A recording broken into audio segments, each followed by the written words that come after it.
Le coaching fait peur à l'État. À force d'entendre que le développement personnel c'est de l'arnaque, on finit presque par y croire. Tu vois ces coachs qui font le show sur scène, ces expériences qui semblent lunaires et leurs fameuses phrases toutes faites sur Instagram, eh ben tu te dis peut-être tout ça, c'est du pipeau, c'est du bullshit ou juste un attrape-nigo. Mais alors, comment expliquer que des entrepreneurs à succès, des présidents, des athlètes de haut niveau ou des stars soient toujours coachés? Et si tu ne voyais que la partie émergée de l'iceberg, aujourd'hui je vais te montrer l'autre côté du miroir. Le coaching, une arnaque ou un outil pas assez reconnu en France? Je m'appelle Toukran, coach sportif et mental spécialiste dans l'accompagnement premium 100% sur mesure des entrepreneurs ambitieux. On entend tout et son contraire. Certains disent que c'est de la manipulation pour les gens perdus et influençables, d'autres que c'est l'arme secrète pour libérer son plein potentiel. Mais c'est qui a raison au final? Beaucoup pensent que les coachs sont des gourous modernes, qu'ils exploitent la naïveté des gens et qui vendent du rêve sans jamais apporter de résultats. Mais réfléchissez une seconde.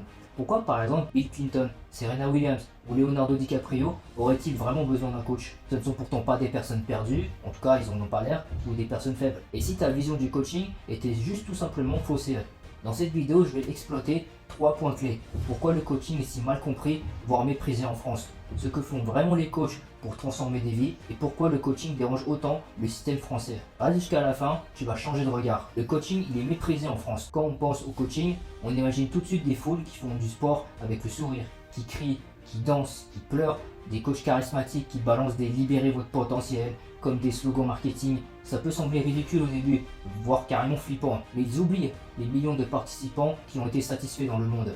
Pourquoi? Parce que les extrêmes font toujours vendre. Les médias par exemple préfèrent toujours montrer les cas limites, les exagérations, les chocs, le sensationnel. Le coach perçu comme un gourou ou le participant comme une victime ruinée.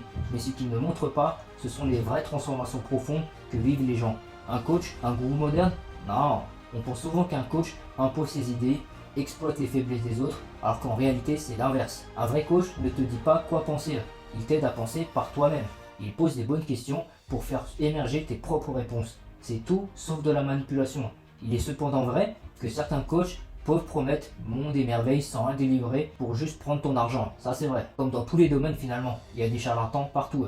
Mais des figures comme Tony Robbins ou David Laroche sont suivis pour leurs résultats concrets, pas pour leurs promesses. Le spectacle, ça fait partie de l'expérience. Mais derrière le show, il y a des outils puissants de psychologie. Et lors des grands événements, des professionnels sont toujours présents pour encadrer. Alors que fait un coach réellement? Il ne t'impose pas un chemin. Il t'aide à trouver le tien. Comme un guide, il connaît le terrain, mais c'est toi qui marches. Un coach, il t'aide à passer à l'action. Par exemple, tu procrastines depuis des mois, et un bon coach, il découpe ton objectif en petites étapes concrètes, et là tu évolues. Le coaching repose sur des outils concrets issus de formation, de sciences, de terrain, d'expérience et de psychologie. Un coach peut t'aider à changer tes croyances limitantes et mobiliser ton plein potentiel. Mais surtout, tu repars avec un plan clair, des actions à mettre en place dès maintenant. En France, le coaching il dérange beaucoup parce qu'il pousse à la remise en question. Il bouscule le statu quo. Il te force à te demander qu'est-ce que tu veux vraiment, qu'est-ce que tu fuis. Et ce n'est pas confortable. La culture française valorise les diplômes à la place des compétences, la stabilité à la place de la prise de risque, le salariat à la place de l'entrepreneuriat, la médiocrité à la place de la réussite, la pauvreté à la place de la richesse, la culture du vide, de la surconsommation et du divertissement à la place de la culture de la remise en question et de l'intelligence.